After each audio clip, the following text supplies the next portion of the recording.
people. We've already hired them and they're in that initial training process, but we will be fully staffed when the weather does turn.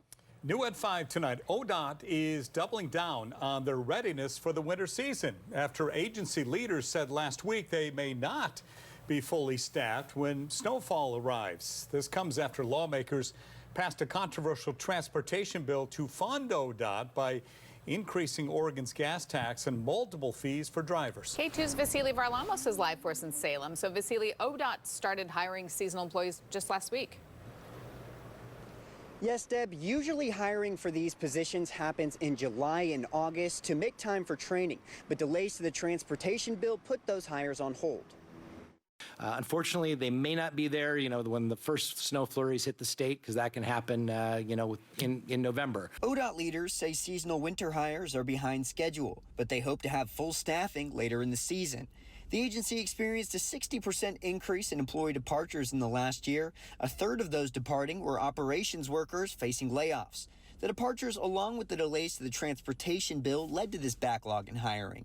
Melissa Unger, executive director of the union representing half of ODOT workers, says employees couldn't deal with the uncertainty. We heard from workers consistently that the uncertainty of the timeline, the lack of commitment they had that they were going to get the package was going to pass was just too much, and that they had to look for other jobs. ODOT spokesperson Mindy McCart could not provide an update on exactly how many positions have been filled so far.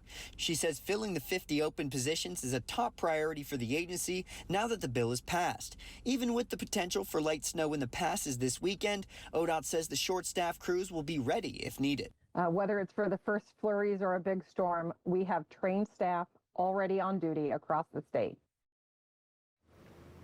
Now, the tax increases won't take effect until December 31st, meaning ODOT won't have access to that additional revenue until 2026. ODOT says that they're paying these seasonal employees with the assumption that that funding will be there next year. Live in Salem, Vasily Varlamos, K2 News. Vasily, thank you for that. As we have reported, a group of Republican lawmakers are trying to refer the controversial transportation bill to you, the voter, on the November 2026 ballot.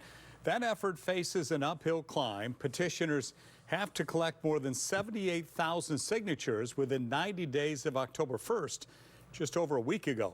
Those signatures would then have to be verified by the Secretary of State. However, petitioners cannot start collecting those signatures until Governor Kotek actually signs the bill.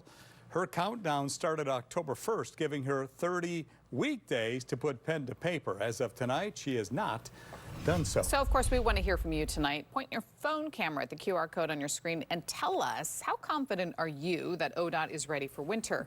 Are you very confident, somewhat confident, not confident at all? And right now, 46% of you are saying you are not confident at all.